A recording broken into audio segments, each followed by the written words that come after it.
អានតែតែមានទឹកថ្លាឆ្វងបែបនេះប្រកាសថាវាអត់មានមេរោគវាអត់មានបាក់តេរីដែលធ្វើឲ្យប៉ះពាល់ដល់សុខភាពអ្នកប្រើប្រាស់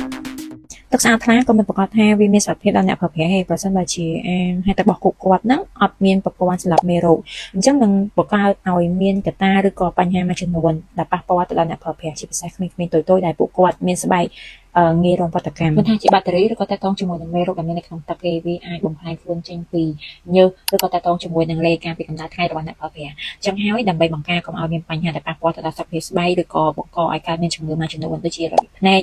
ឡើងក្រហមរបស់ស្បែកឬក៏មានការឆ្លងមេរោគតាមរយៈស្បែកហើយនឹងមាត់អីហ្នឹងអញ្ចឹងហើយទើបគេតម្រូវឲ្យរាល់អាងហើយទឹកទាំងអស់ហ្នឹងមានប្រព័ន្ធសម្រាប់មេរោគបើសិនបើជាអ្នកទាំងអស់គ្នាមានចម្ងល់តាក់ទងជាមួយនឹងប្រព័ន្ធសម្រាប់ទឹកឬក៏ប្រព័ន្ធសម្រាប់មេរោគឬក៏តាក់ទងជាមួយនឹងសម្ភារៈដទៃទៀតរបស់អាងហើយទឹកអ្នកទាំងអស់គ្នាអាចធ្វើការ connect តាមរយៈលេខទូរស័ព្ទមួយនេះឬក៏តាក់ទងមកផ្ទាល់តាម page 6A ក៏បានដែរអរគុណអ្នកទាំងអស់គ្នាជួបគ្នានៅវីដេអូក្រោយ